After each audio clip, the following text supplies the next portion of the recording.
You're listening to the Viral Volley podcast. Now here's your host, Rob, on the mic.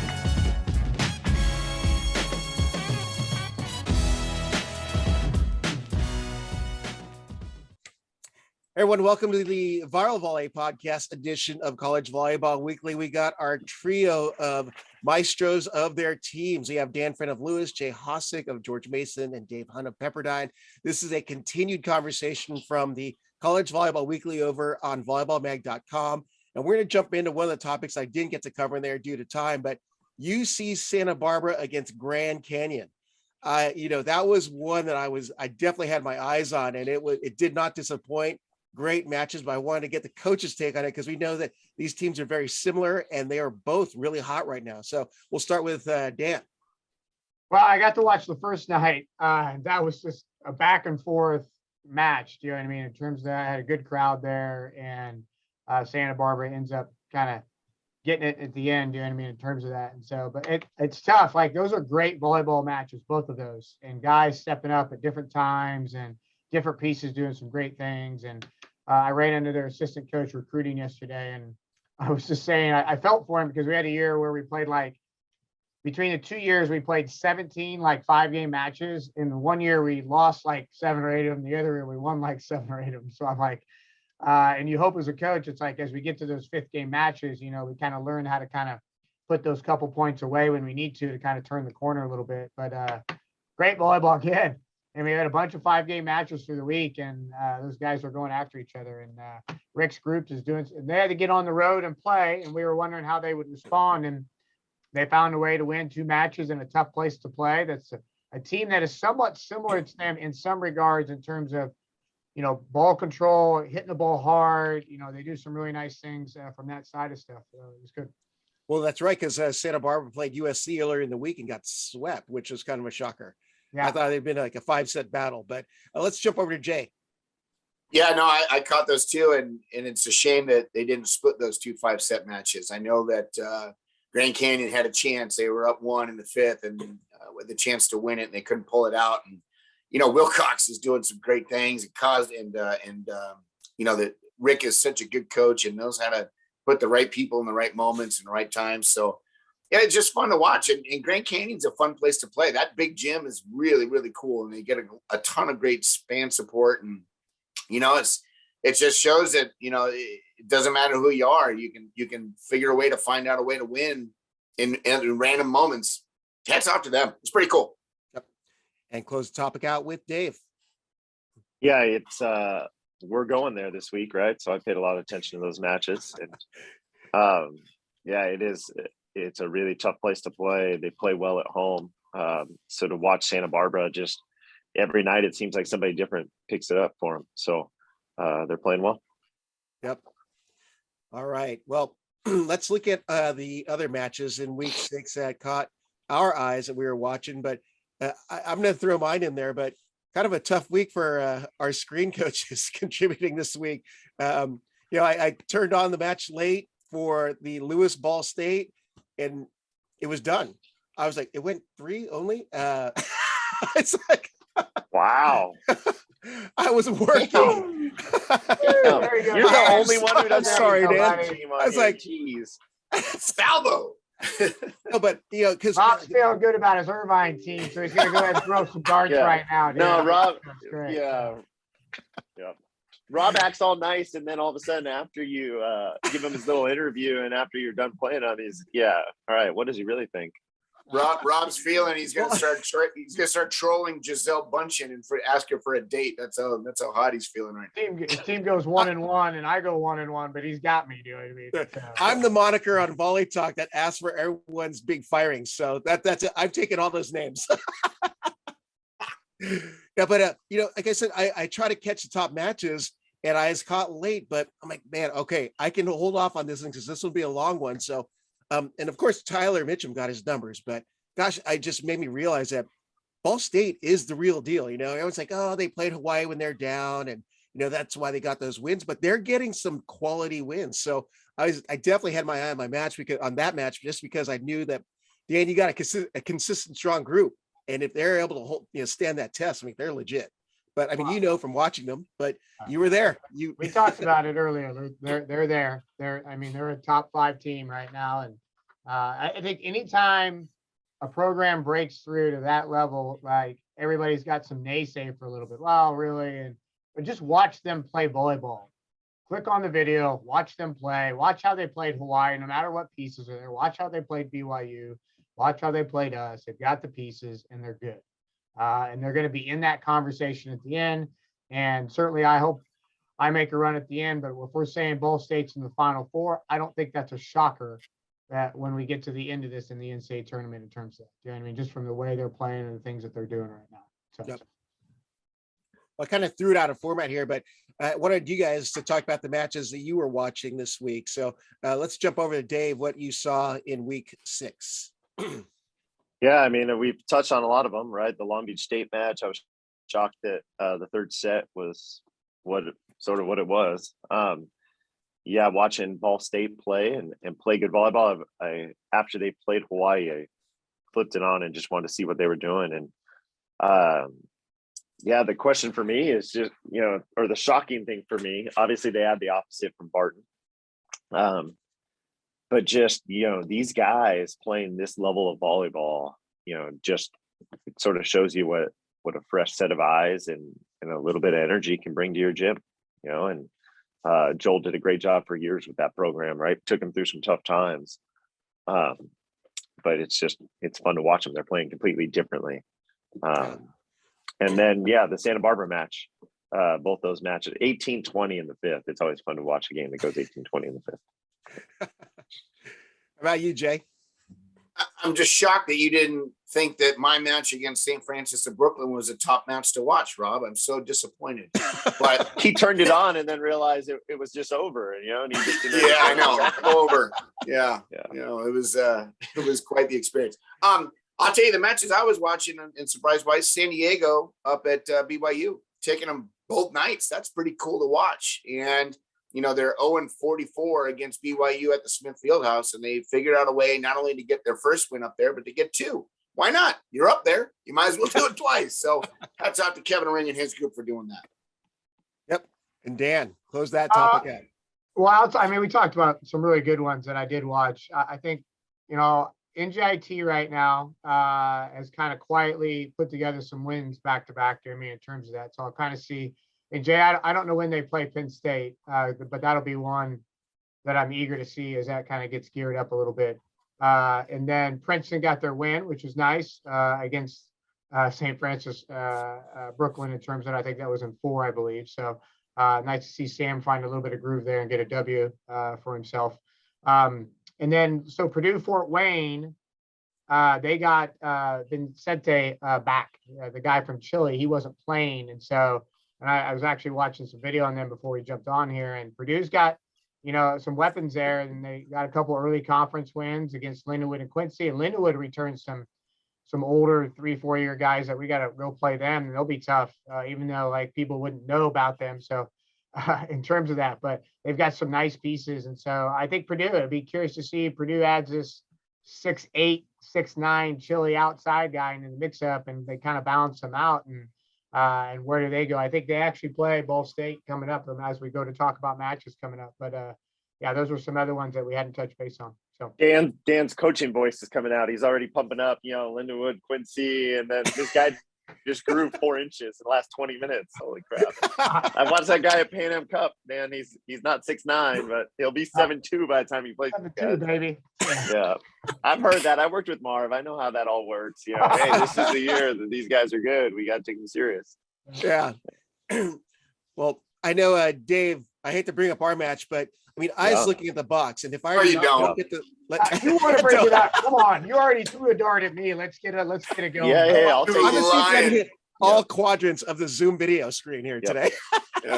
You lying sack, Rob. You wanted to bring up this match. You were salivating. Oh, gosh, I just was wanting my guys to get a win after 7 straight losses. But, if I wasn't looking at the score on Friday night, I would think that it would have been a 2-0 sweep for the week, because offensively, Jalen Jasper's doing some incredible things. Jacob Steele is a beast.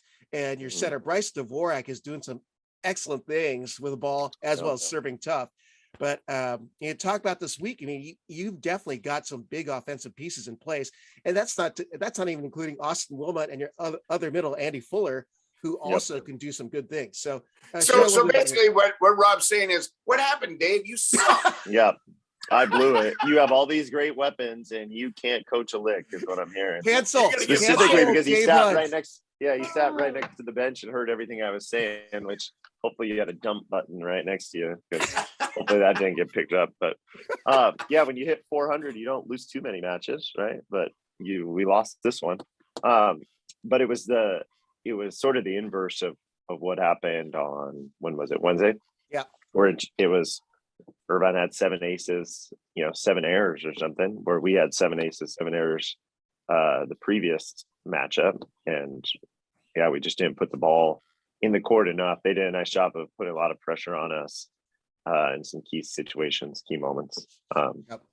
Yeah, it wasn't a match where we went out there and we lost. They went out there and beat us. They did a nice job. Oh, you had Jacob Steele and Jalen Jasper hitting a hot clip. Yeah, I get it, Rob. Yeah, I get it. They both hit over 500 and we lost. I get it. And you know what? The key point of the match, which I'm sort of pissed off about, I got to go. I don't even know when it happened. Sonny gets a bloody nose. He gets out of there, and all of a sudden they get hot. We can't slow down their offense with the keel out there. So that was frustrating. Guys, when we block it, it's got to stay away from the players, right? I think it was on a block. Yep. Well, let's look here at the conference standings. I know. Well, so Big West and MPSF still haven't started conference, but in the MIVA, you got 3 teams that are undefeated: Ball State, Purdue, Fort Wayne, and Loyola Chicago. Thoughts on what's happening in that conference so far? And we'll start with Dan. I don't undefeated at what though? At like 2-0? There's no thoughts. Let's have some thoughts when we're at the halfway point, okay? So because right now it's like, hey, you just started off, you should win your home conference games. It's something we talk about. So I think if you want to talk about where Ball State got 2 wins on the road, I think that plays key dividends in terms of that. I think from that point, everybody else held kind of home court. Purdue won both at home, Loyola won both at home, McHenry, we split, and so I think that's what you're really looking at. And so I think conference play, when teams are close, you want to take care of the home ones, and then can you find a win a couple on the road, and that'll put you in a good position towards the end of the year. And so, but if you're a team like Ball State and you start stacking up wins on the road and at home, then you're the one leading the pack. You know what I mean? So, but right now we're only 1 week in, so maybe in a couple of weeks we can get a better gauge on that. So I feel you guys will say the same about all the other conferences we asked you about, but any of you guys have anything to add to what Dan said, the non-MIVA team coaches? Yeah, absolutely. Jacob Steele and Jalen Jasper both hitting over 400. What's going on over there? That's the reason why Ball State's in the top 3. I mean, let's talk about the reality here, Rob. Listen, it's so early. How are we making any determination about anything until it's the middle of the conference and there's a few more wins under some people's belts? It is what it is. Listen, we were talking about Mount Olive being the hot team in the country for a while. They're 1-1 in their conference, and I think they're ranked 5th or 6th or 4th or something like that right now. So it's so early. Nobody knows what's going on. I guess Wade, Dave shaking his head, he agrees. Said, yeah, I mean, I just look at all the results, and yeah, you can't start talking conference stuff. People are gonna start beating up on each other. Nobody's gonna go undefeated through their conference or anything like that. Yeah. Well, Jay, you brought up a great point, because I was looking at Conference Carolina standings. You have King at 3-0, and the teams that are hot were Belmont Abbey and Mount Olive. They're in the middle of the pack. So, well, and North Greenville got what was North Greenville? Because I don't have it in front of me right now. I thought they got another win that was pretty good earlier in the week as well. So they beat Mount Olive. They beat Mount Olive. Yeah. That was great. The one that's crazy to me. All right, Lincoln Memorial, they're 8-0 or whatever, and they're going to Hawaii. That part of that brutal Hawaii schedule that they're just tanking on everybody. But when is Lincoln Memorial going to get picked up by a conference? Right. I live in California, so geography is not my strong suit. But I think there's more going on than that you realize. I think their conference that they're affiliated with other sports was looking to add men's volleyball, and I don't know if that's going to go through. And that was what was happening this year, because there was interest from the MIVA asking them if they had some interest in coming in, and that went away because their conference thought about adding. So everything's a little bit in limbo right now with them, because you're right. you got a good team that does some nice things. So I think some conference affiliation would really be good for them from that standpoint. And so I'm not sure how that's going to shake out. It's kind of like that GLVC thing. I don't think that's happening right now because there's some movement within the GLVC itself. And so I think you're going to see the EIBA stay intact with the pieces it's had for at least the next year or two. And then what happens, and Jay might know more of this, who is the EIBA reaching out to, or is there any movement? So I think there's going to be some movement stuff going on here in the next year or two. And where does that lay out a little bit? So. Well, I'll be honest with you, Dave, your geography, sense of geography is a little bit off. Imagine if you had Grand Canyon, University of Washington, Texas, Hawaii, and UCLA all in the same conference. That would be kind of what would happen if Lincoln Memorial and Queens and Damon all decided to try to join into the EIBA. You've got so many teams that are spread out that you would have 4 or 5 Hawaii model programs within the conference. And one of the best parts about being in the conference is that you can play everybody both at home and away. And I think that's the challenge that everybody's facing, is that there's no doubt that Lincoln Memorial is a good program. There's no doubt that Damon's a good program. There's no doubt that Queens is going Division I, apparently. There's no doubt that they're going to be good. So yeah, I think, on the surface, you look at it and go, that's a no-brainer. Why isn't anybody picking those teams up? But when you look at the budgets of some of the programs within the EIBA, they're not as much money as maybe you would think they would have. And a lot of those teams want teams in their gyms. Who doesn't want Penn State in their gym every year?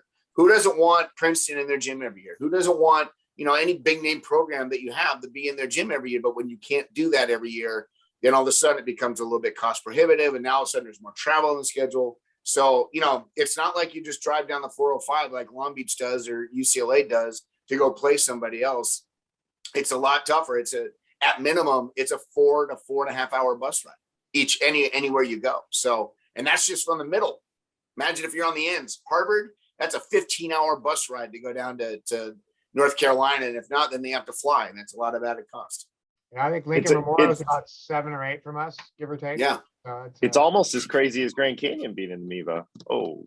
Yes. It's exactly 100% true. But at least somebody picked them up, though, right? Because now Lincoln Memorial and Damon, they're sitting out there. They got no shot. I mean, I'm sorry. You got no shot being an independent of making the NCAA tournament. But like I just told you, I think there was an extended reach out, but then their conference goes to do that. So I think that combo is happening, but they gotta want to do it too. Do you know what I mean? In terms of the conversations are definitely are being had, but the problem is cost and the problem is travel. And again, I go back to Dave, you're right. An independent team's never going to get a shot. It just isn't. However, there's 5, 6, 7 of those teams that are independents. Create your own conference. Now you don't have to worry about it so much. And now you got an AQ, and then you can move on and everybody's happy. So that's another option. I'm surprised that's not being talked about too. But it'll be interesting to see as we continue to work through the NCAA process as well. You know what I mean? Because I think there's some rules within the NCAA as it restructures for collegiate championship sports that could have some impact for some of these schools from that standpoint. So, yep. Well, we were talking about conference standings. This could be the final dart. I've thrown 2 already, hit 2 other coaches.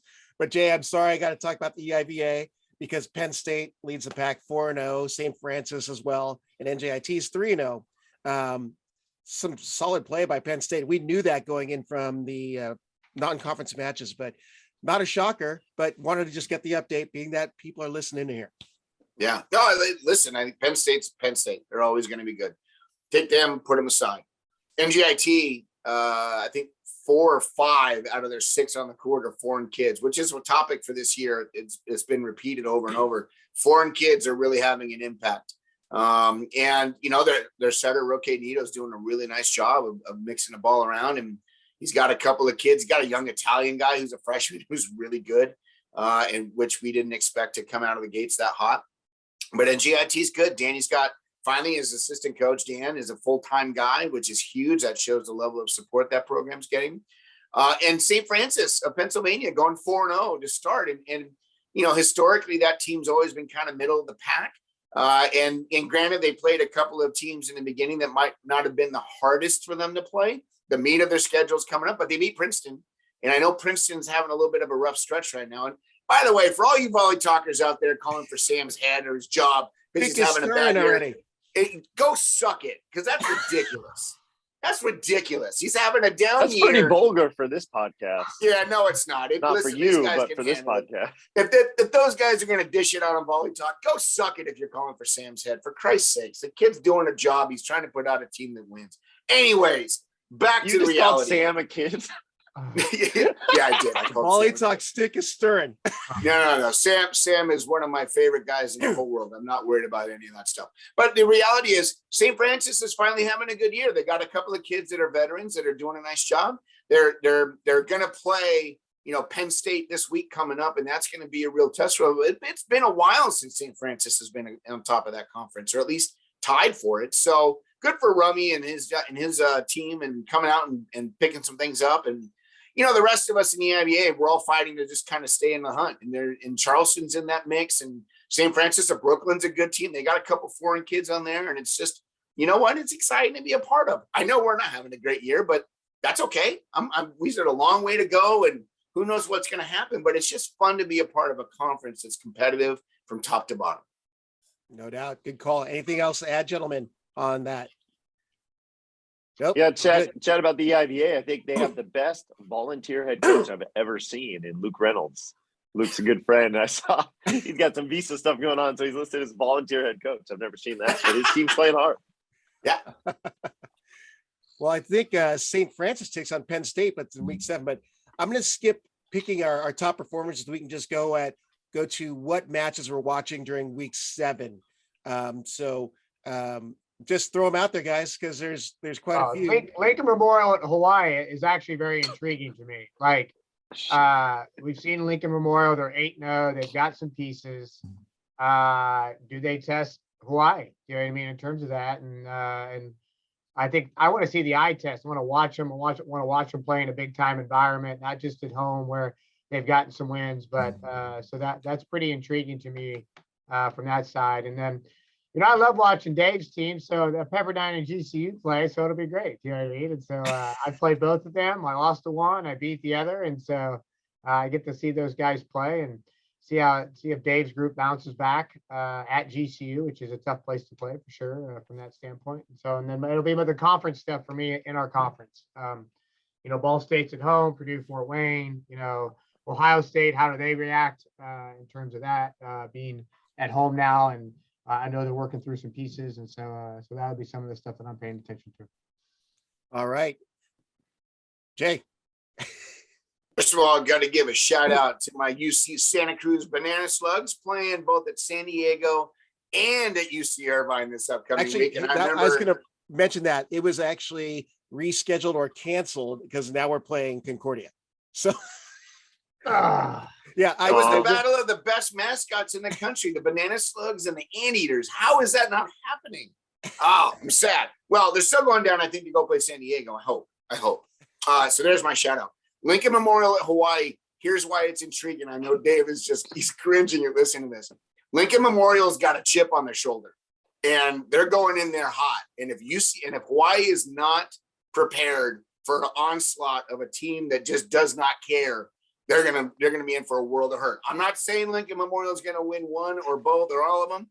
All I'm saying is they're coming in with a chip on their shoulder. It's gonna be a fun match to watch. I'm also gonna be watching Charleston at Princeton. I know Princeton just had a good win against St. Francis of Brooklyn. It's the first win in a while that they've had. But Charleston's a good team. And they got a couple kids on there. Lachlan Bray from Australia. That kid knows how to play. And Princeton, if they are not coming in with their heads on straight, I know they're having some issues, but they got to figure it out. That's going to be a fun match to watch. I'm going to be watching St. Francis of Pennsylvania versus Penn State. It's the first time in a long time, and I don't know how many years it's been, but they're both 4-0, and they're both on top of the conference. That's going to be a lot of fun. And then obviously, I'm going to be watching Long Beach at UCLA, the next match.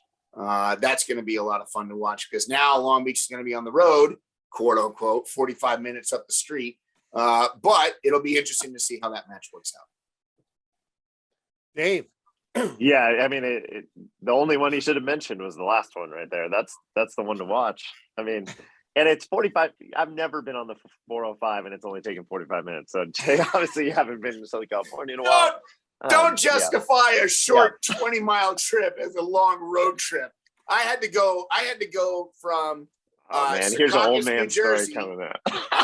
I was on a bus ride from Secaucus, New Jersey to Brooklyn, New York. If you look on the maps, that's 7 miles away. It took us 2 hours to go 7 miles. That's most of my commutes when I was in college. Yeah, so I get Brad that. Power e-bike. You can sponsor the show, sponsor these programs and these athletes. Yes, sponsored by iPads. That's the one, and I get the Lincoln Memorial, but Ball State ruined it for everybody that's hoping to get Hawaii on the road. I mean, Hawaii's never going to leave, the island and play a top 5 team now because heaven forbid. But Whoa. Dart. I'm not throwing it at any of you guys. Come on now. I didn't say you were. I Yeah, just said darts. It's like everybody's got come darts on. today. It's So- the flight path. Yeah. Well, obviously watching your guys' matches just because I got to keep tabs of what's going on with you guys. But I just realized that this week it's going to be, where's the one I had tabbed out? BYU, UC Santa Barbara twice. They're going to be at Santa Barbara. So, my guess is it's in Rob Gym. So they haven't been playing their matches in the Thunderdome. So No, they haven't. they haven't been, or they. No, they No. haven't been. And Rob Gym, I think the university's done a nice job cleaning Rob Gym up, making it a nice volleyball venue. To the point where I don't think the Thunderdome would be an upgrade. I think Rob Gym's good, but unless BYU has their setter back, I think Santa Barbara takes both those. Yeah, I would agree. I think Rob Gym back in the day when we all played there, it was. I mean, there's a billion lines on the ground. You couldn't tell where the outside boundary lines were. The gym barely got 30 people. They just did it. It's Santa Barbara, right? You can walk 20 yards to go to the water or go to the ocean, go surf, or you can go watch volleyball. And now it's starting to get more and more fans because Santa Barbara's good and they've been good for the last few years. So I'll be honest with you, I don't think that's that fun of a match to watch. Okay. Well, then I'm going to watch Pepperdine Grand Canyon because I've already thrown a dart at Dave, but I mean, this is going to feature 2 teams with the best pins, arguably top 10 pins in the nation, the trio between Fisher, Jenke, and Gianni. And you've got Steele, Jasper, and oh gosh, I'm drawing a blank. I get it, Rob. They hit well this last week. You made your point. Yep. Hey, I'm going to throw this. Hey, you got Concordia coming to Irvine and Riley Salmon taking over this group. Do you know what I mean? I think Irvine might be in a little bit of trouble, Rob, just so you know. Do you know what I mean? The dart goes back. Well, everyone was pumping up San Diego. I mean, Riley's team took care of San Diego pretty good. And just they haven't been able to play a lot of matches. Riley, I know, took that job later. I think scheduling was already done. I mean, they're a good team. Yeah. Well, with that, want to thank Dan Fran, Jay Hosick, and Dave Hunt. But hey, be sure to follow their programs. That's Lewis, George Mason, and Pepperdine. Follow NCAA men's volleyball. I'm even going to throw Off the Block in there and Volley Venue. We talked about in the other piece, but there are other people doing things that are helping to grow the game. And, I heard one of the players say, oh, that grow the game hashtag sucks. But fact of the matter is, you don't grow the game. You don't have fans. You don't have the growing base. You don't have the influence of volleyball, but they're great personalities like these guys on the screen. Every once in a while, they get a little crabby. I'm not going to say which quadrant gets crabbiest, but they like to stir the stick a lot on certain boards that shall not be named. And but great group of guys, great talent, doing some great work for the men's game. So, hey, guys, thank you so much for coming on again. Look forward to seeing you next week, but also good luck in your matches this week. And I won't throw darts next week. I'll come empty-handed. See you guys. See ya. Yeah.